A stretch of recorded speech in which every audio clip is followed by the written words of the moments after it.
जब भी कोई मनुष्य पवित्र भाव से सत्यनारायण भगवान जी की एक कथा कराते हैं, भगवान की कृपा से इनका मनोरथ पूर्ण होता है।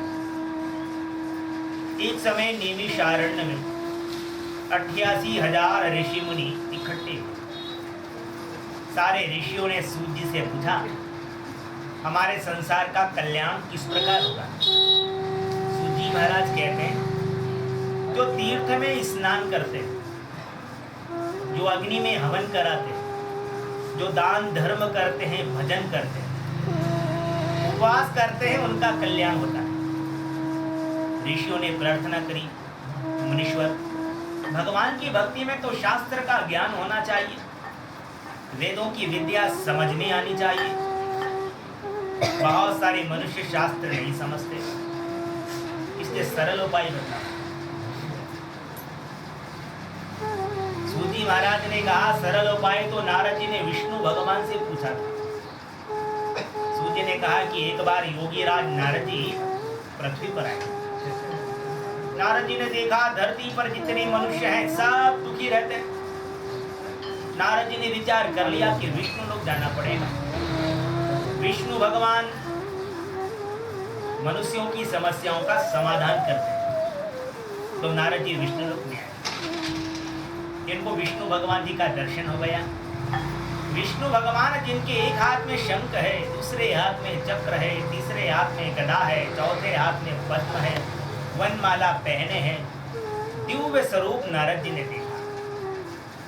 नारद जी ने प्रार्थना करी, परमेश्वर, पूरा संसार आपने ही बनाया, मनुष्य का कल्याण हो जावे ऐसा कोई सरल उपाय बतलाओ।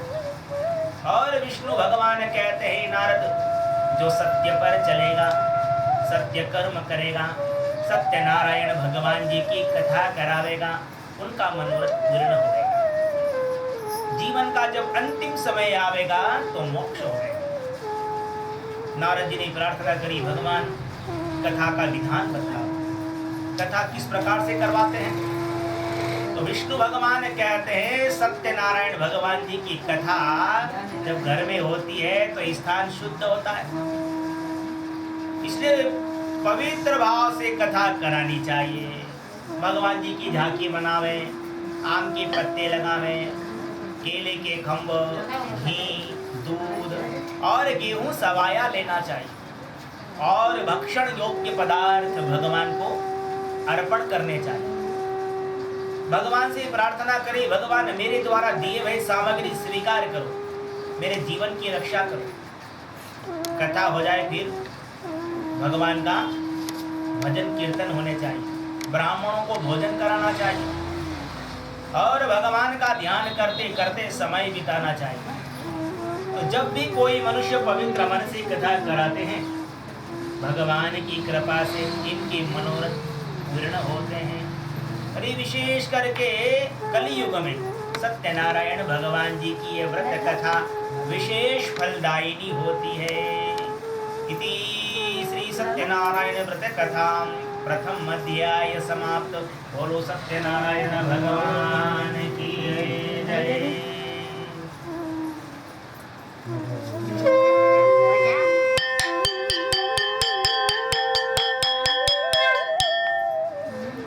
सत्यनारायण भगवान की जय।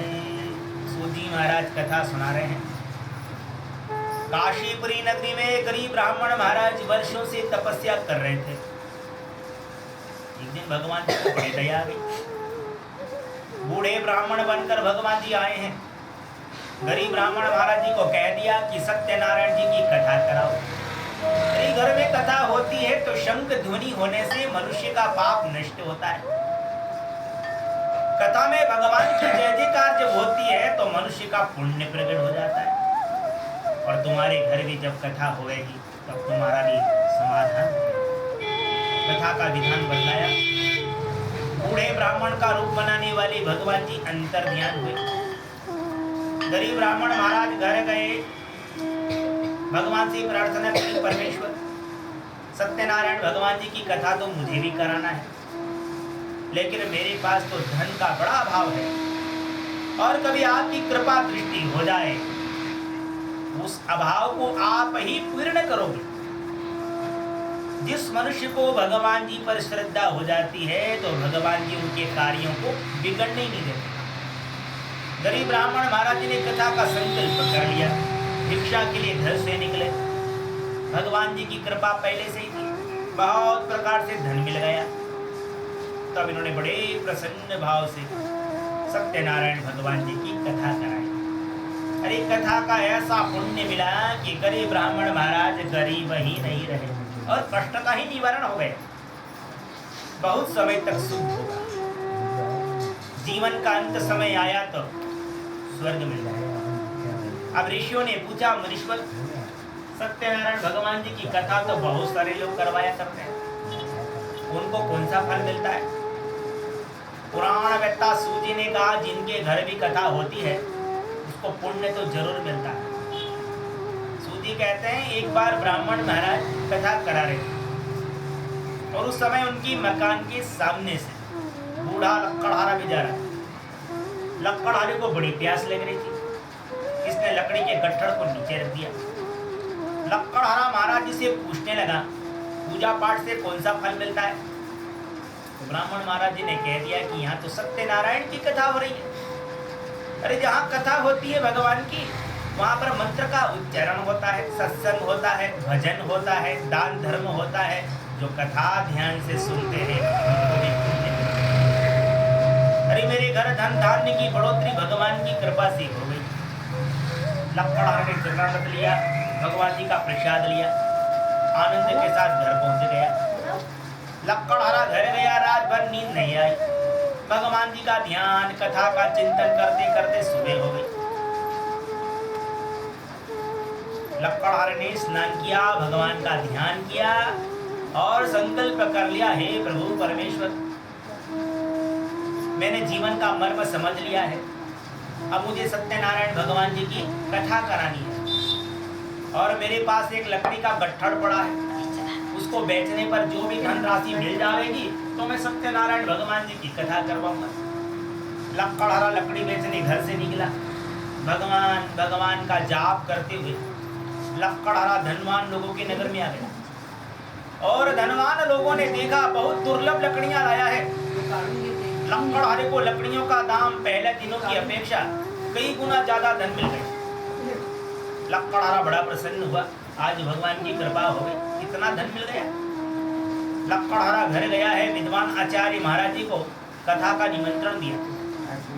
पूरा परिवार जन सुविधा इकट्ठा हुआ और धर्म में तत्पर होकर लकड़हारे ने सत्यनारायण भगवान जी की कथा करवाई है। अरे कथा का ऐसा पुण्य मिला, लकड़हारे ने जीवन के सारे सुख भोगे। जीवन का जब अंत समय आया है तब इनको भी स्वर्ग प्राप्त हो गया। जब भी कोई मनुष्य परम भाव से सत्यनारायण भगवान जी की कथा कराते हैं, भगवान की कृपा से इनके मनोरथ भी पूर्ण होते हैं।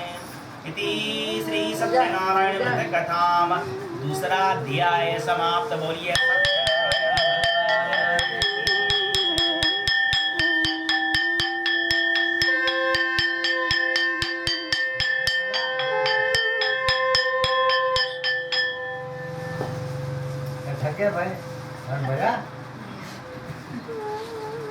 सत्यनारायण भगवान की जय। सूजी महाराज कथा सुना रहे हैं। पहले समय में उल्कामुख नाम के राजा हुए थे। एक ऋषि महाराज ने कह दिया, तीर्थ में जाकर सत्यनारायण जी की कथा करवाओ तो तुम्हारे घर पुत्र का जन्म होगा। ये राजा रानी परिवार वाले सब भद्रशिला नदी के किनारे पर आए और यहाँ आकर सत्यनारायण भगवान जी की कथा करवाने लगे। अब उस समय नदी किनारे से एक साधु नाम का व्यापारी भी जा रहा। इसने पूछा, राजन आप कौन सा कार्य करवाने आए हो? राजा कह रहे हैं, पुत्र का जन्म होवे इसलिए सत्यनारायण जी की कथा हो रही है। साधु व्यापारी ने कहा, मेरे घर आज तक संतान नहीं हुई है, मुझे भी कथा का विधान बतलाओ। कभी भगवान जी की कृपा हो जाएगी तो मेरे घर संतान का जन्म होगा। राजा ने कथा का विधान बता दिया। साधु नाम का व्यापारी घर गया, अपनी पत्नी को अर्थात लीलावती को संतान वाली कथा का समाचार बतलाया।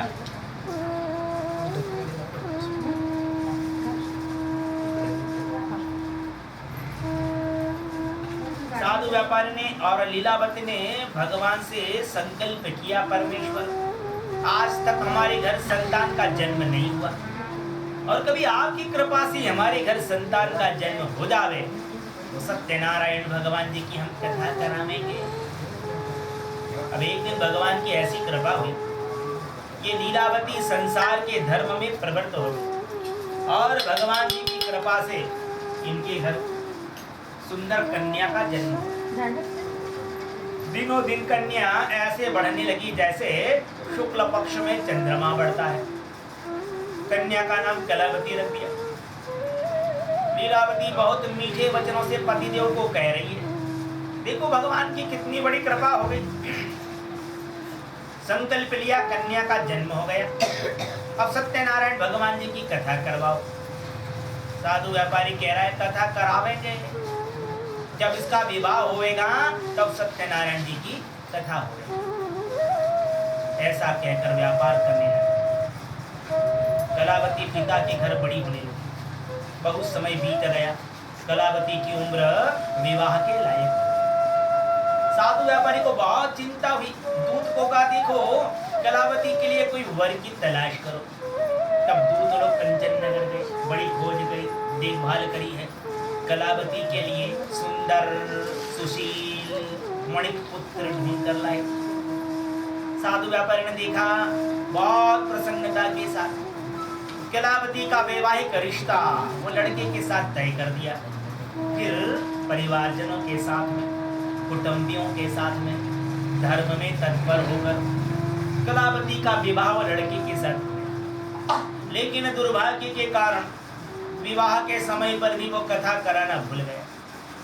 भगवान बड़े क्रोधित हुए हैं, श्राप दिया, रे साधु मेरी पूजा से तू विमुख हो गया, अब अगला समय तेरे लिए कष्ट देने वाला रहेगा, दारुण दुख भोगेगा।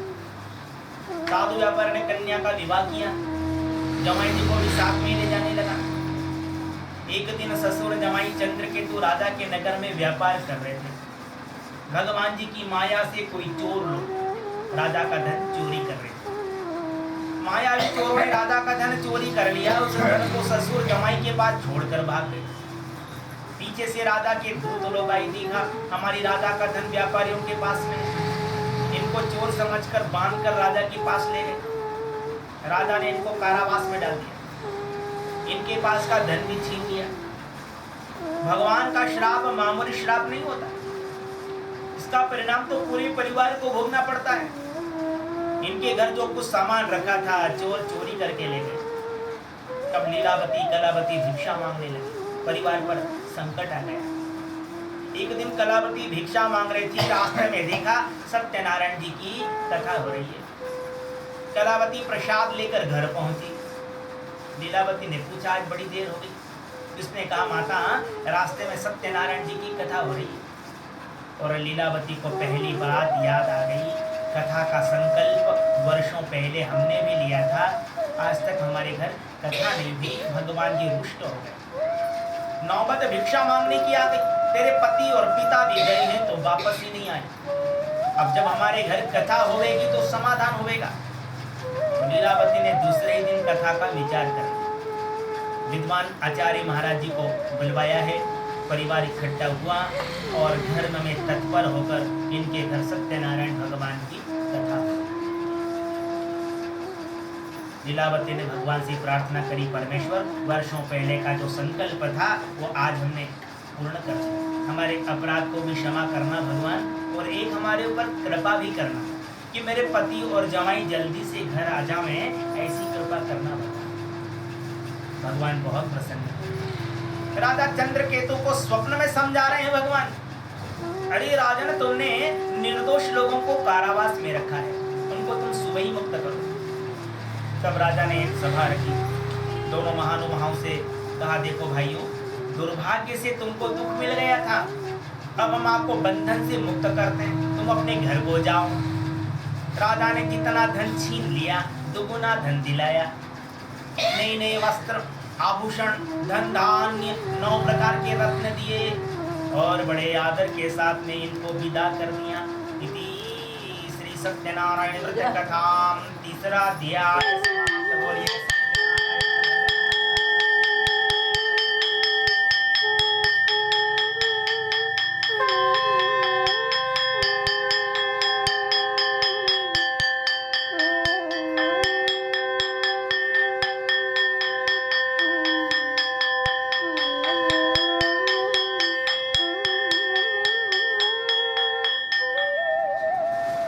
सत्यनारायण भगवान।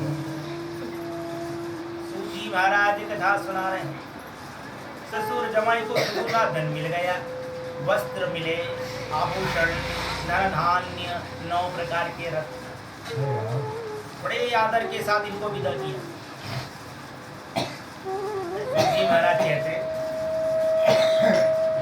ससुर जमाई नौका पर बैठकर घर जा रहे। भगवान जी अंतर्यामी, मन ही मन विचार किया भगवान, अरे ये साधु व्यापारी बड़ा चतुर प्राणी, इसने कथा का संकल्प लिया था और आज तक इसके घर कथा नहीं हुई। भगवान जी रुष्ट हुए हैं, नौबत इनकी बहुत बेकार हो गई है। इनकी तो परीक्षा करना पड़ेगी, इसकी मति दुरुस्त है कि नहीं है। और भगवान इनकी परीक्षा करने के लिए साधु महाराज बनकर आए। भगवान पूछ रहे साधु नौका में क्या भर कर लाए हो? साधु व्यापारी ने कह दिया हमारी इस नौका में बेलपत्र भरे। झूठा वचन सुना भगवान ने तो बहुत आश्चर्य, इतना धन मिल गया फिर भी झूठा वचन कहता है। तो भगवान जी कहते हैं तेरा वचन तेरे लिए सत्य हो जावे, तथा सु कहा भगवान ने। भगवान उसी रूप में वहां से चल दिए तो समुद्र के किनारे पर बैठे। अब नित्य क्रिया हुई। साधु व्यापारी ने देखा नौका हल्की हो रही है, शंका का समाधान किया। इस नाव में धन भर कर लाए थे। बेलपत्र जब दिखे तब साधु व्यापारी बेहोश हो गए। जब इनको होश आया तो जमाई जी ने कहा विलाप मत करो, अब भगवान की शरण में चलो। अरे प्रातःकाल जो महाराज आए थे वो कोई सिद्ध पुरुष आए होंगे, नहीं तो नारायण परीक्षा ले रहे होंगे। अब भगवान की शरण में चलो। दोनों भगवान को ढूंढने आए, बार बार प्रार्थना करी, परमेश्वर हम आपकी लीला नहीं समझते, ये तो अज्ञानता के कारण झूठा वचन कह दिया, हमारी अपराध को क्षमा करो भगवान। सुबह से निकले, भगवान को ढूंढने में शाम हो गई। भगवान जी बड़े दयालु हैं। उसी स्वरूप में बैठे हुए दिखे भगवान और ससुर जमाई दौड़कर भगवान के चरणों में गिर पड़े। महान शोकातुर होकर के जब रोने लगे, भगवान जी ने कहा साधु मेरी जब भी पूजा होती है तो तू विमुख हो जाता है, इससे तुझे बार बार कष्ट भोगना। साधु व्यापारी ने कहा भगवान जी आपकी माया भी बहुत विचित्र है। अरे बड़े बड़े विद्वान आपकी लीला नहीं जानती, मैं अज्ञानी कैसे जानूंगा? मैं पृथ्वी लोक का मामूली प्राणी, मोह माया में उलझने वाला, मुझे पता भी नहीं था भगवान की भक्ति से क्या मिलता है, लेकिन आज मैंने जान लिया, इसलिए अब अपराध नहीं करूंगा। एक बार तो मेरी रक्षा करो भगवान, पहले की तरह नौका में वापस धन भर दो तो मैं सामर्थ्य से पूजा करूंगा। जब बार बार प्रार्थना करी तब भगवान प्रसन्न हुए। इच्छा के अनुसार भगवान जी ने वरदान दिया और भगवान जी अंतर ध्यान हो गए। फिर इन्होंने नौका पर आकर के देखा तो नाव धन से पहले की तरह परिपूर्ण हो गई। इनको पूर्ण विश्वास हो गया सत्यनारायण भगवान मन वांछित सफलता दे। दोनों ने वहीं पर भगवान का मंगलाचरण किया और फिर यात्रा आरंभ की। जैसे नगर के पास में आए, एक दूत को समाचार के लिए घर भिजवा दिया। दूत जब घर गया तो सत्यनारायण जी की कथा हो रही थी। दूत ने भगवान जी को प्रणाम किया, लीलावती को समाचार बतलाया। साधु व्यापारी जमाई जी के साथ नदी के किनारे आ गए। सुखद समाचार सुना, लीलावती बड़ी प्रसन्न हुई। कलावती से कहा, देखो भगवान जी की कितनी बड़ी कृपा है, कथा हो रही है, सुखद समाचार सुनने को मिल गया। मैं तो तेरे पिता को देखने नदी पर जा रही, तेरा भी कभी विचार हो जाए तो ये भगवान का प्रसाद है, इसकी बहुत महिमा है, प्रसाद लेकर आना। कलावती ने प्रसाद की चिंता नहीं करी, पति को देखने नदी पर पहुंच गई और प्रसाद का निरादर हुआ। सूत जी महाराज कहते हैं, प्रसाद का जो निरादर करता है तो भगवान का अपमान होता है। भगवान जी अपना अपमान बर्दाश्त नहीं करते। भगवान जी ने जैसे देखा कलावती प्रसाद का तिरस्कार करके आ रही है, भगवान जी ने इसके पति को नाव सहित पानी में डुबा दिया। कलावती नदी पर गई, देखा पति को दिखाई भी नहीं दे रहे हैं, रोते रोते जमीन पर गिर पड़ी, नौका डूब गई, कलावती रोने लगी। साधु व्यापारी ने प्रार्थना करी, भगवान मुझसे या मेरे परिवार के लोगों से कोई ना कोई अपराध जरूर हो गया, और जो भी अपराध हो गया हो भगवान क्षमा करें। सबको रोता बिलखता देखा भगवान ने, और भगवान जी आकाशवाणी कर रहे हैं, अरे साधु ये कलावती प्रसाद का तिरस्कार करके आ गई, इसीलिए इसको इसका पति दिखाई नहीं देता, अदृश्य हो गया। कलावती घर जावे प्रसाद लेकर आवेगी तो पति का दर्शन होगा। जब ऐसी आकाशवाणी हुई तब कलावती घर गई, विधिवत भगवान जी का पूजन किया, भगवान जी के प्रसाद को श्रद्धा के साथ स्वीकार किया, तब जाकर इसने अपने पति के दर्शन किए। फिर सबको विश्वास हो गया सत्यनारायण भगवान मन वांछित सफलता देते। साधु व्यापारी ने संकल्प कर लिया, भगवान जी जन्म भर मैंने कष्ट उठाए थे, लेकिन आज मैं संकल्प करता हूँ हर पूर्णिमा को कथा करवाऊंगा, वर्षों तक कथा होती रही, कथा का पुण्य इकट्ठा हो गया और उस पुण्य से स्वर्ग प्राप्त हो गया। जब भी कोई मनुष्य प्रसन्न भाव से सत्यनारायण भगवान जी की कथा का संकल्प करता है, पूर्ण करने में देरी करता है तो कष्ट हो सकते हैं। इसलिए जो मनुष्य जीवन का आनंद चाहते हो उसको सत्य कर्म करने चाहिए, सत्य का पालन करना चाहिए, सत्यनारायण जी की कथा करानी चाहिए, तब मनोरथ भी पूर्ण होते हैं। इति श्री सत्यनारायण व्रत कथा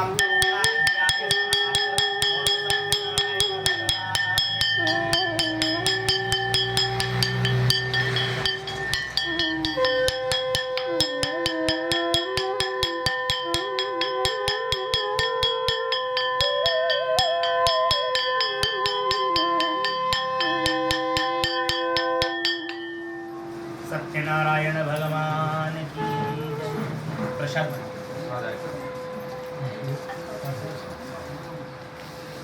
सूत जी महाराज कथा सुना रहे हैं 5वें अध्याय में। प्रजा पालन में लीन तुंगज ध्वज नाम के राजा हुए थे। एक समय की बात है, राजा जंगल में आए और यहाँ आकर के देखा ग्वाल बाल पूजा पाठ कर रहे हैं, भगवान की मूर्ति रखी हुई है। राजा के पास अहंकार है, भगवान जी को इनका अहंकार नष्ट करना है। भगवान जी ने अपनी लीला के द्वारा छोटे छोटे ग्वाल बालों को प्रसाद देकर भिजवा दिया और राजा ने कह दिया, अरे ग्वालों ये तुच्छ प्रसाद मेरे लायक नहीं है। भगवान ने विचार कर लिया कि जिस दिन इसकी नगरी नहीं रहेगी तब ये राजा नहीं रहेगा। जब राजा नहीं रहेगा तब इनके पास घमंड नहीं होगा। मति दुरुस्त करने के लिए भगवान ने इनकी नगरी नष्ट कर दी। राजा नगरी में आए तो देखा सब कुछ नष्ट हो गया। बात जल्दी समझ में आ गई, ये सब कुछ भगवान ने किया। मैंने प्रसाद का तिरस्कार किया, भगवान ने तो मेरा सर्वस्व नष्ट कर दिया। राजा दौड़कर जंगल में आए, ग्वालों के बीच भगवान से प्रार्थना करी, परमेश्वर आज मति भ्रष्ट हो गई, अब तो यही प्रसाद स्वीकार करता हूँ, मुझ पर प्रसन्न हो जाओ भगवान, मेरी नगरी वापस बसाओ। राजा का मन निर्मल हो गया, राजा के मन में दया भाव आया। सूत जी कहते हैं जिसका चित्त शुद्ध हो जाता है, जिसका अंतःकरण पवित्र हो जाता है, भगवान उस पर कृपा करते हैं। राजा पर भगवान जी ने कृपा करी है, इनकी नगरी वापस बसाई। बहुत समय तक राजा ने सुख भोगा। जीवन का अंत समय आया, सत्य का पुण्य था, स्वर्ग मिल गया। जब भी कोई मनुष्य प्रसन्न भाव से कथा कराते हैं, निर्धन लोग धनी हो जाते हैं, बंदी जन जो होते हैं वो सब बंधन से दूर हो जाते हैं। संतानहीन जिस दिन भगवान जी की कृपा हो जाएगी, संतान वाला भी हो जाएगा, सारे मनोरथ पूरे हो जाएंगे, आखिरी समय आएगा तब मोक्ष। जिन्होंने पहले समय में कथा को किया उनकी अगले जन्म की कथा कहते हैं। मोरध्वज ने बहुत दान धर्म किए थे, भगवान की बड़ी तपस्या करी, तो इनके द्वार पर एक दिन ब्रह्मा विष्णु महेश तीनों भगवान ब्राह्मणों के रूप में आ गए। मोरध्वज ने दौड़कर उनका स्वागत किया, दंडवत प्रणाम किया, बड़ी श्रद्धा के साथ उनको अपने महल में लाए। मोरध्वज जी दूत को कह रहे हैं, तपस्वी संत आए हैं और अपना महल भी पवित्र हो गया, अब इनके लिए भोजन की व्यवस्था करो। ब्राह्मण लोग कह रहे हैं कि हमारे साथ सिंह आया है, वो भोजन करेगा तब हम भी भोजन करेंगे। मोरध्वज दानी राजा थे, साथ में ज्ञानी राजा भी थे। जैसे ही कहा कि हमारे साथ में सिंह आया है, मोरध्वज जी समझ गए जो संत लोग अपने साथ सिंह लेकर आए हो वो कोई साधारण मानव तो हो ही नहीं सकते। मोरध्वज जी ने दूत को कह दिया, सिंह के लिए भी मनुष्य के शरीर की व्यवस्था कर लो। लेकिन ब्राह्मण ने कहा, राजन पराये पुरुष का शरीर नहीं चाहिए, तुम अपने पुत्र को आरे से चीरकर हमारे सिंह को भेंट करो तब दान स्वीकार करें। मोरध्वज जी ने भगवान से प्रार्थना करी, हे प्रभु इतनी कठिन परीक्षा लेने वाले महाराज लोग कौन आ गए? और जब बार बार प्रार्थना करी है, मोरध्वज जी को ब्राह्मणों में भगवान का दर्शन हो गया। मोरध्वज प्रसन्न हो गए, आज साक्षात भगवान घर आ गए, आज भक्ति पूर्ण हो गई। मोरध्वज ने आंखों पर पट्टियां बांध रही, पुत्र को नीचे लिटाया, आरा नाम करवसी पुत्र को चिरने जा रहे थे, भगवान ब्रह्मा विष्णु महेश प्रकट हो गए। मोरध्वज जी को दर्शन दिया, भगवान कह रहे हैं, राजन तेरी ईश्वरीय भक्ति देखकर हम बहुत प्रसन्न हुए हैं, कोई वरदान हमसे मांग लो। मोरध्वज जी प्रार्थना कर रहे हैं, परमेश्वर जैसी कठिन परीक्षा आपने मेरे से ली है वैसी कठिन परीक्षा किसी भक्त से मत लेना। तथास्तु कह दिया भगवान ने। भगवान जी ने अपने स्वरूप का दर्शन मोरध्वज जी को दिखाया और भगवान जी अंतर ध्यान हो गए। इसी प्रकार जो वृद्ध शतानंद जी थे, पहले अध्याय शतानंद जी का अगला जन्म सुदामा जी के रूप में हुआ। सुदामा जी ने कृष्ण भक्ति करी, कृष्ण जी का साक्षात्कार किया और शरणागति को प्राप्त हुआ। दूसरे अध्याय में लक्ष्मण की कथा है। इनका अगला जन्म भिल्ल गोराज जी के रूप में हुआ। भिल्ल गोराज जी ने रामचंद्र भगवान जी की सेवा करी, दर्शन किया, इनकी भी शरणागति हो गई। तीसरे अध्याय में उल्कामुख नाम के राजा की कथा है। इनका अगला जन्म दशरथ जी के रूप में हुआ। दशरथ जी ने सत्य कर्म किए तो मोक्ष मिल गया। चौथे अध्याय में साधु व्यापारी की कथा है। इनका अगला जन्म मोरध्वज के रूप में हुआ और मोरध्वज जी ने जब कठिन परीक्षा दी, ब्रह्मा विष्णु महेश तीनों भगवान जी का दर्शन किया, मोक्ष मिल गया। पांचवें अध्याय में तुंगज ध्वज नाम के राजा की कथा है। इनका अगला जन्म स्वयं को मनु जी के रूप में हुआ। इन्होंने भगवान में भक्तिमय कर्म करे तो मोक्ष मिल गया। जब भी कोई मनुष्य पवित्र भाव से सत्यनारायण जी की यह कथा कराते हैं तब भगवान की कृपा से इनका मनोरथ भी पूर्ण होता है। इति श्री सत्यनारायण व्रत कथा